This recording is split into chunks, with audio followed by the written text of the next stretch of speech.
She said she was happier alone, not angry, not shouting, just steady. She said it like she'd whispered it to herself 100 times in the mirror before finally saying it out loud. And I stood there blinking, frozen, trying to act like it. Didn't hurt, so I laughed. Not because it was funny, but because I had nothing else to offer in that moment. That's what we do, isn't it? When something feels too big, too real, we deflect, we joke, we pretend it's not happening. I figured she just needed space, a night away, time to cool off. But that morning, she moved through the house like someone who had made peace with her decision long before she ever spoke it out loud. No drama, no last-minute begging. She folded her sweater carefully, zipped her suitcase, left a grocery list on the counter, like it was just another Tuesday. There wasn't a fight. There wasn't even a goodbye, just one last glance and a smile, not cruel, not bitter, just free.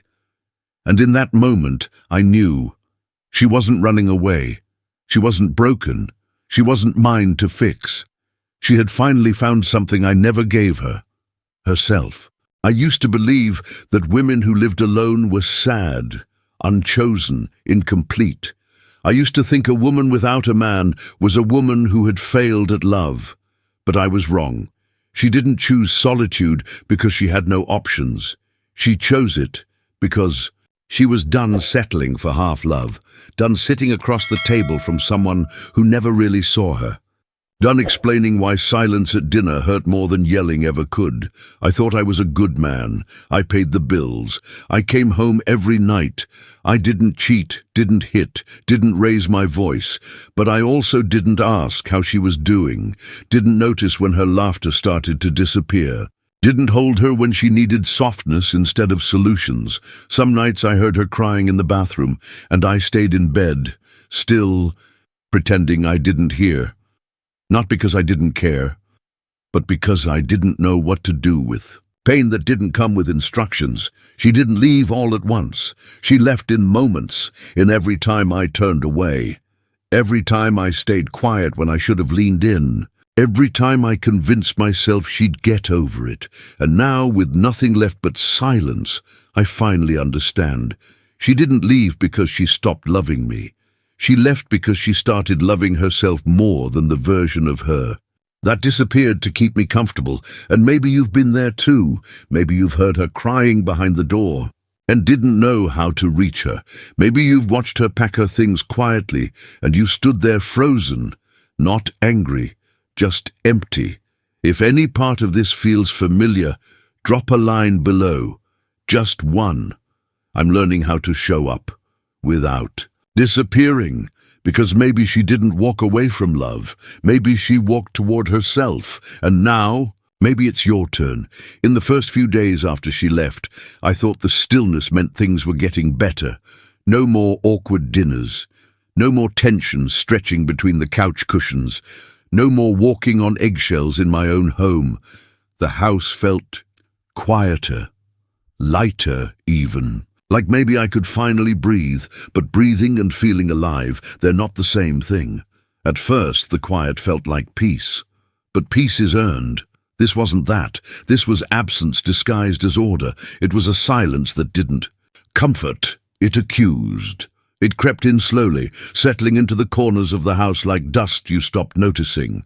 It lived in the mirror where she used to put on her lipstick, and in the space beside me in bed, where the sheets stayed tucked, untouched. It echoed in the front door that didn't open at 5:42, in the sound of only one set of footsteps, in the way the light from the hallway didn't spill over onto her side of the closet anymore. She didn't leave with a storm. There were no slammed doors, no suitcases thrown downstairs. She left the way a candle dies, not with a scream, but with a flicker you didn't realize was the last. And when she was gone, I started to find her in the strangest places. The grocery list still stuck to the fridge, written in her quick, beautiful handwriting. Almond milk, berries, oat flour. That old sweater of hers, the one with the loose thread on the sleeve, still resting over the back of the chair, like she might return any minute.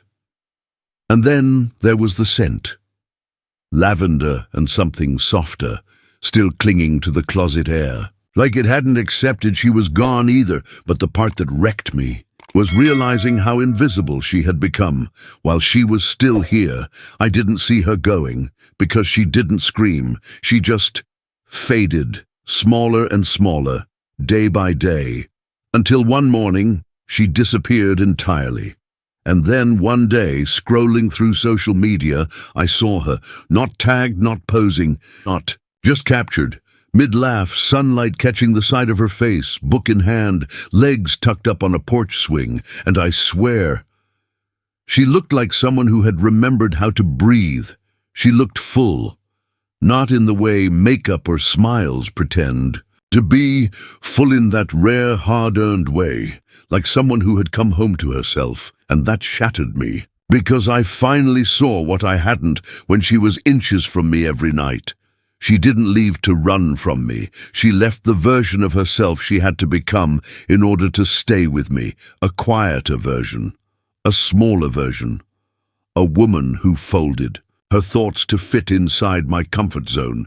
She didn't want more effort. She wanted air, room, oxygen for the parts of her that had been holding their breath for years, and I mistook her quiet for peace, stillness for security, her silence for satisfaction.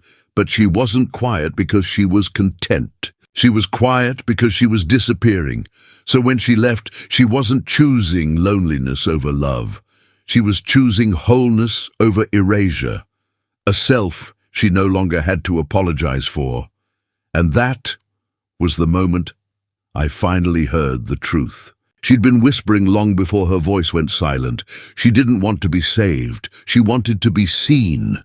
For a long time I thought she walked away from me, from us, from everything we'd built, from the life we shared. And in some ways, that's what hurt the most. Because I didn't understand what I had done. I hadn't yelled. I hadn't cheated. I hadn't hit. I hadn't left. But maybe that was the problem. I thought that not doing harm was the same as offering love. The longer I sat with the silence she left behind, the more I realized I'd been asking the wrong question all along. It wasn't, why did she leave me? It was, who did she have to become in order to stay? And the answer to that shook me. She didn't leave me. She left the version of herself she had been forced to mold around my absence. She left. The woman who silenced her thoughts to avoid tension, who learned to tuck her needs behind mine, who shrunk in conversation so I could feel like a man, who disappeared emotionally so I wouldn't have to show up. Carl Jung said, everything we refuse to face in ourselves becomes our shadow. And I think she got tired of living in mine, and worse, tired of carrying her own. I thought I was a loving man. I did what I believed husbands are supposed to do. I worked hard. I stayed loyal. I kept the lights on, the bills paid, the routines intact. But love isn't measured by boxes checked on a list. It's not about what you avoid doing wrong. It's about what you intentionally choose to offer every day, even when it's uncomfortable, especially when it's emotional. She used to tell me things, gently, carefully, not demands, just soft truths, like how she missed feeling inspired, or how she felt out of place in crowds I brought her into, or how it hurt when I stopped reaching for her hand in public and I'd brush it off, smile, say something light, or worse, go silent. Because I didn't know what to do with a woman's sadness, and I certainly didn't know what to do with my own. No one ever taught me that presence is more powerful than solutions, that listening without fixing is its own form of strength, that love doesn't always need answers. Sometimes it just needs a witness. But I had spent a lifetime being stoic, unshakable, the man who held it together. And in doing that, I never let her see the parts of me that didn't have it together. The fear, the guilt, the longing to feel safe in someone else's arms too. I never gave her that version of me, the honest one, the human one. So she gave herself what I wouldn't: room to breathe, room to be, room to stop disappearing. And that's what broke me open the most. Not that she left, but that she stayed for so long, trying to be seen by someone who never looked deep enough. Her absence was not rebellion. It was restoration. It took her leaving for me to realize she wasn't asking me to be perfect. She was asking me to show up, raw, real, open, present, and I never gave her that, not until it was too late. There was a time, not long after. She left when I thought about chasing her, driving to her new place, standing at her door with flowers or apologies, telling her I'd changed, telling her I finally understood. Maybe even getting down on one knee, not to propose, but to beg for one more chance. But I didn't, not because I didn't want her back. God, I did. There were nights I stared at my phone, thumb hovering over her name, rehearsing a message I never sent, but something inside me knew I hadn't earned that moment. Not yet. Maybe not ever. Because deep down, I was only just beginning to face something I'd spent a lifetime avoiding. Myself, avoiding stillness, avoiding softness, avoiding the aching, messy, beautiful parts of me that I was taught were too much. I had learned how to hold it together, to stay calm under pressure, to fix things, solve problems, stay composed. But when it came to love, to presence, to emotion, I was absent, and maybe that's why I couldn't meet her where she needed me, not because I didn't love her, but because I had never learned how to love myself without conditions. One night, weeks after the dust had settled and the house no longer smelled like her shampoo, I sat in the living room. No distractions, no TV humming, no glass of whiskey to blur the truth, just me and the weight of everything I hadn't said. And somewhere in that silence, I whispered something I hadn't said out loud in years. I don't know if I'm okay, but I want to be. It didn't echo, it didn't feel brave, it just felt real. No one heard it, but it was the most honest I'd been in decades, and in that raw, unguarded moment, something inside me cracked, not in a way that broke me, but in a way that made room. Because I finally saw it, I didn't want to win her back, not really. I wanted to learn how to love without disappearing, to show up without losing myself, to feel without fleeing, to sit with my own sadness so I could one day hold someone else's. Because maybe love isn't about fixing everything. Maybe it's about choosing not to run when it gets uncomfortable, about staying, not for her, but for me, and for the first time in my life. I wasn't planning to leave. I was learning how to stay. For the longest time, I saw her leaving as the end of us, a breakup, a failure, the kind of loss that leaves you wondering what more you could have done. But now, I see it differently. She didn't leave to hurt me. She wasn't trying to make a point. She wasn't chasing freedom just to run. She was walking toward something much more sacred, herself. And the truth I hadn't seen, the one that stings the most, is that she didn't leave first. I did. I left every time I shut down. Instead of leaning in, every time I heard the sadness in her voice and chose to stay quiet rather than say, "Talk to me." Every time she needed me emotionally, and I thought being in the room was the same as being present. She was alone for a long time, even when we were still side by side. Carl Jung once wrote, "The privilege of a lifetime is to become who you truly are," and that's what she did. Not in rebellion, but in clarity. She stopped waiting for someone else to validate her worth. She went inward, faced her wounds, made peace with her shadows, and the day she walked away, she didn't just leave a house. She stepped out of the version of herself that kept shrinking just to survive, beside a man who didn't know how to meet her there. She chose wholeness over half-love, and that choice was her quiet revolution. But here's the part I never expected. Her leaving didn't just free her, it cracked something open inside of me too. For the first time, I started to hear what she'd been trying to say. Not with words, but in moments. The pause at the dinner table, The sigh before bed, the quiet way she used to say, "I'm fine," when what she meant was, "I'm disappearing." She never wanted me to fix her. She wanted me to see her. She never needed control. She needed truth. What if love was never about possession? What if it was about making space for both of us to fully become who we were meant to be?